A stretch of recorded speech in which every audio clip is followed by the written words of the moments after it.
नमस्कार, आपका स्वागत है भारत होम्योपैथी के यूट्यूब चैनल पर। और आज इस वीडियो में मैं आपको बताने वाला हूं ऐसी 10 बातें जिनकी मदद से आप अपनी क्रॉनिक किडनी डिजीज की समस्या से छुटकारा पा सकते हैं या बहुत इजीली उसे मैनेज कर सकते हैं। वहीं अगर आपकी क्रॉनिक किडनी डिजीज की शुरुआत हुई है तो ऐसे में ये 10 बातें आपके लिए बहुत जरूरी हैं, क्योंकि शुरुआत में ही अगर आप इन टिप्स को फॉलो कर लेते हैं तो आपकी किडनी और ज्यादा खराब नहीं होगी, आप डायलिसिस और किडनी फेलियर की स्टेज पर नहीं पहुंचेंगे और अपनी किडनी के फंक्शंस को दोबारा रिकवर कर लेंगे। और वहीं अगर आप एक हेल्दी पर्सन हैं तो ये वीडियो और अच्छी है आपके लिए, क्योंकि फिर आपको क्रॉनिक किडनी डिजीज ही नहीं होगी जिससे आप बचे रह सकते हैं। तो चलिए वीडियो शुरू करते हैं। और अगर आप हमारे चैनल पर नए हैं तो चैनल को अभी सब्सक्राइब कर लीजिएगा और बने रहिए हमारे साथ। चलिए वीडियो शुरू करते हैं। सबसे पहले क्रॉनिक किडनी डिजीज पेशेंट को जो अपने लाइफस्टाइल में बदलाव करना चाहिए वो है पर्याप्त मात्रा में पानी उन्हें जरूर पीना चाहिए। अगर आप क्रॉनिक किडनी डिजीज के पेशेंट हैं तो आपके डॉक्टर ने एक वाटर लिमिट सेट करी होगी आपके लिए, तो आपको उस वाटर लिमिट के तहत पानी जरूर पीना है। अगर आपके डॉक्टर ने आपको बोला है 1.5 लीटर पानी पिए तो 1.5 लीटर पानी पिए। अगर उन्होंने बोला है कि आप 1 लीटर पानी पिए तो आप 1 लीटर पानी जरूर पिए। इसके साथ साथ अगर आप एक हेल्दी पर्सन है तो आप दिन में 3 से 4 लीटर पानी जरूर पिए, ये आपकी किडनी के लिए अच्छा रहेगा। वहीं कुछ मरीजों में ये देखने को मिलता है कि उनके पैरों में सूजन आ जाती है, तो ऐसे में कम पानी पीने की सलाह दी जाती है। गलती ना करें कि ज्यादा पानी पीने लग जाएं, उससे आपके पैरों की सूजन और बढ़ सकती है।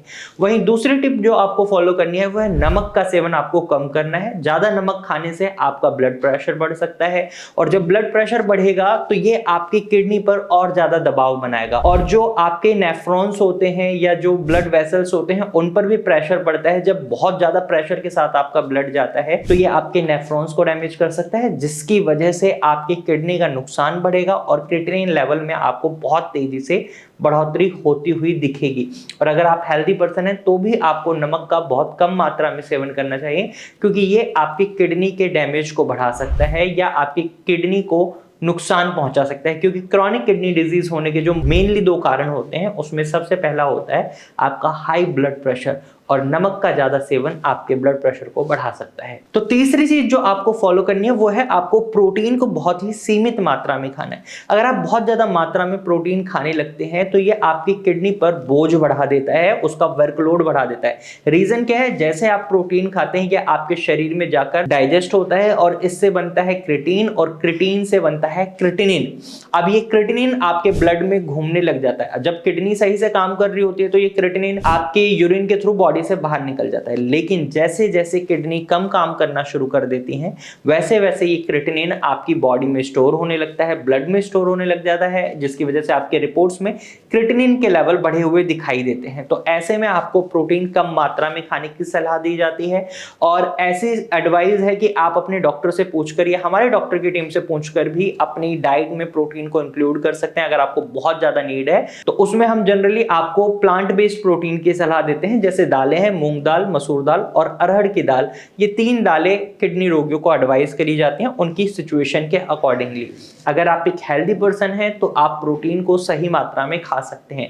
सही मात्रा का मतलब ये है कि बहुत ज्यादा एक्सेसिव नहीं खाना है। जैसे आप डेली बेसिस पर नॉन वेज खा रहे हैं, चिकन मटन खा रहे हैं, तो इससे भी आपका क्रिएटिनिन लेवल बढ़ सकता है, किडनी खराब हो सकती है। जनरली इसका एक एग्जांपल आप देखेंगे, जिनकी किडनी खराब होती है वो बहुत ज्यादा नॉन वेज का सेवन करते हैं। जनरली हमें ये देखने को मिलता है हमारे पेशेंट के केसेस में। तो इसलिए आपको ये भी सलाह देना चाहूंगा कि आप बहुत ही सीमित मात्रा में प्रोटीन खाएं, वीक में 1 या 2 दिन इज सफिशिएंट। फोर्थ टिप जो आपको फॉलो करनी है वो है अपने ब्लड प्रेशर और शुगर को कंट्रोल में रखना है। जैसे मैंने बताया था कि नमक को आप कम करेंगे तो ब्लड प्रेशर कंट्रोल में हो जाएगा, वैसे ही आपको शुगर लेवल को कंट्रोल करना पड़ेगा, क्योंकि शुगर लेवल अगर बढ़ेगा तो ये डायबिटीज आपकी किडनी खराब होने का एक बहुत प्रमुख कारण बन जाता है। तो इसलिए अपने ब्लड शुगर लेवल की और अपने बीपी की, ब्लड प्रेशर की रेगुलर बेसिस पर जांच करें, हफ्ते हफ्ते में जांच करें। अगर ये क्वांटिटी में बढ़ा रहता है तो इसे कंट्रोल में लाने के लिए कोशिश करें। 5वीं टिप जो आपको फॉलो करनी है वो है आपको पोटेशियम और फास्फोरस वाले भोजन को बहुत ही सीमित मात्रा में लेना है। केले, आलू, टमाटर, सूखे मेवे और जो भी डेयरी प्रोडक्ट्स हैं उनमें बहुत ज़्यादा मात्रा में पोटेशियम और फॉस्फोरस होता है, तो आपको उनको अवॉइड करना है। और जो हरी पत्तेदार सब्जियां होती है जैसे पालक, मेथी, बथुआ, उनमें भी पोटेशियम की मात्रा बहुत ज़्यादा होती है। इन्हें आपको संतुलित आहार के रूप में लेना है या बिल्कुल ही अवॉइड करना है। संतुलित आहार के रूप में तब लेना है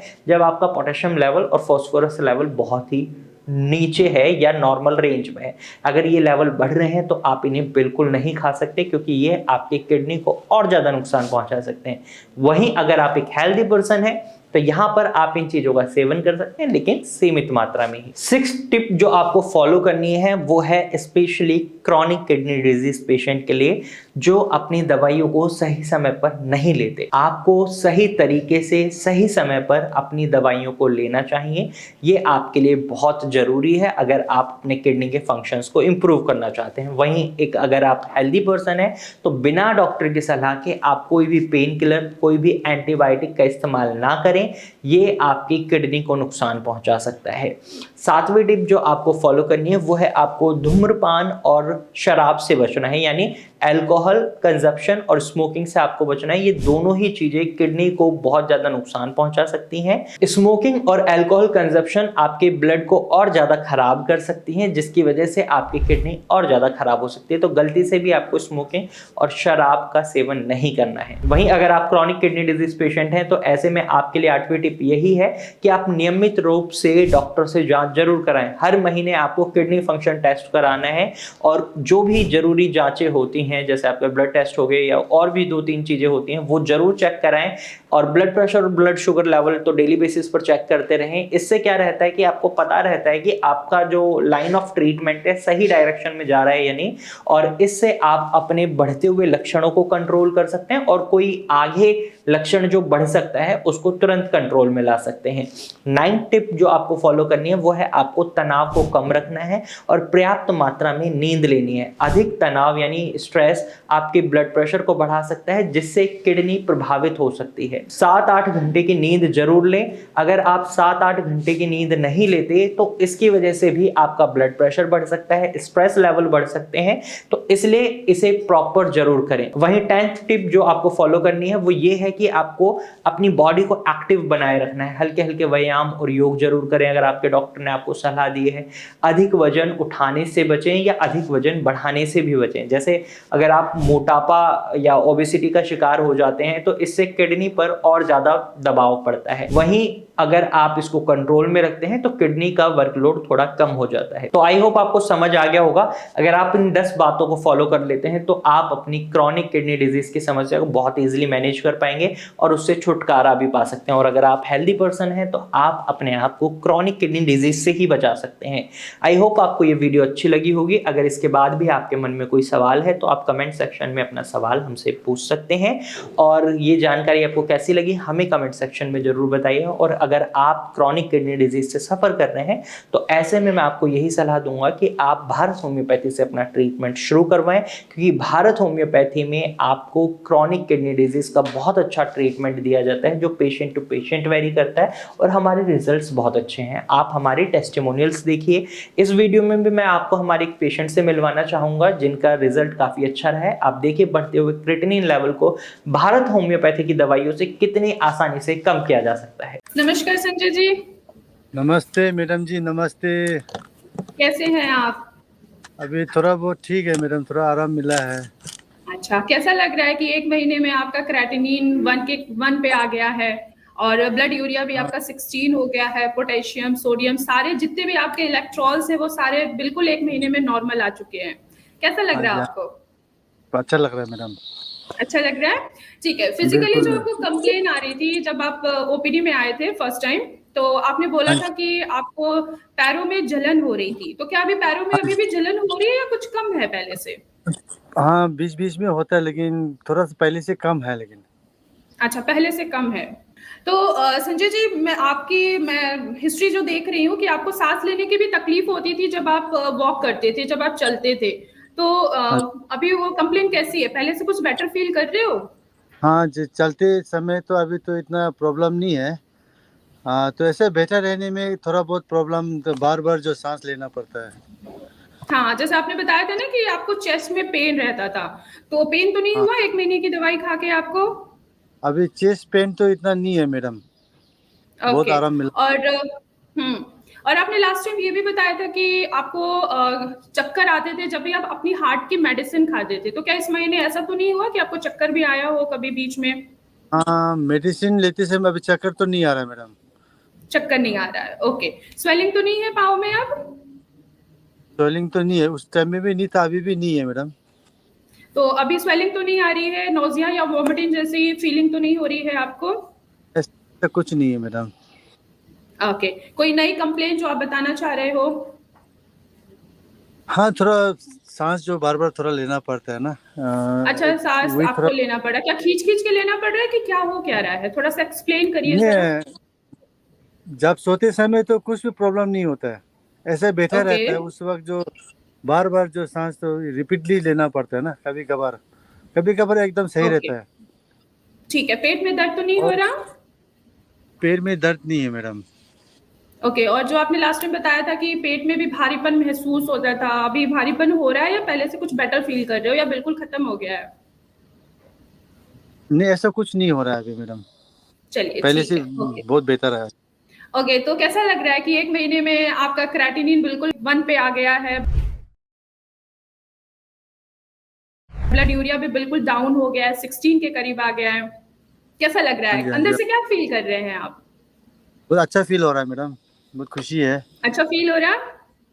जी, हाँ जी। ओके, मैं आपसे क्वेश्चन पूछना चाहती हूँ कि आपको हमारे बारे में, भारत होम्योपैथी के बारे में कैसे पता लगा? हम ऑनलाइन थ्रू मैडम पता चला, इसके नेट के थ्रू। अच्छा, ऑनलाइन के जरिए। हाँ जी। ठीक है। तो हमारे यहाँ आने से पहले कहीं और भी ट्रीटमेंट ले रहे थे आप? ऐसे तो कहीं नहीं, तो एलोपैथिक जो ले रहा था थोड़ा बहुत जो, ऐसे तो हम्म। कहीं सस्ता है, होम्योपैथिक में कहीं ऐसा नहीं किया, फर्स्ट टाइम है मेरा ये। अच्छा, फर्स्ट टाइम है, ओके। तो स्टार्टिंग लेवल्स क्या था जब आप एलोपैथी में ट्रीटमेंट लेने गए थे? कि आपका नॉर्मल जो लेवल था क्रेटिनिन का वो क्या था first time? First creatinine level 1.8 आया हुआ था मैडम। ओके, देन सीधे आप डायरेक्ट भारत होम्योपैथी से हमारे से कनेक्ट किया? हाँ जी, हाँ जी। ओके, अब लेवल बिल्कुल नॉर्मल है आपके? हाँ जी। ओके। और डाइट ये फॉलो कर रहे पता, थे इस महीने पूरा प्रॉपर? प्रॉपर डाइट में पूरा टाइमली समय जो बताया ओके, वही कर ब्रेकफास्ट रहा। क्या कर रहे थे आप? ब्रेकफास्ट में क्या लिया आज आपने? आज मैंने ओट्स लिया मैडम। ओट्स लिया, किसके साथ लिया, हाँ, दूध के साथ या वाटर के साथ? पानी के साथ, हॉट वाटर के साथ लिया। ओके। एंड आफ्टरनून में लंच क्या करेंगे आप आज? अभी लंच रोटी और ये तोरई बनाने की जा रहा है, अभी बनाया नहीं है। ओके, तो इस महीने प्रोटीन डाइट तो नहीं लिया था, जैसे दूध दही लस्सी ये चीजें तो नहीं कंज्यूम किया आपने? ऐसा कुछ नहीं किया मैडम, ठीक है। जो आपने मेनू लिस्ट चार्ट जो दिया उसी उसी को फॉलो कर रहा मैं। ओके, ठीक है। तो अभी जो आपके जो सिम्टम्स है ना, जैसे आपको अभी भी सांस लेने में थोड़ी बहुत दिक्कत हो रही है, ठीक है, उसकी हाँ जी, न्यू मेडिसिन मैं आपको ऐड करके फिर मैं आपको प्रोवाइड कराती हूँ, ठीक है? ठीक है।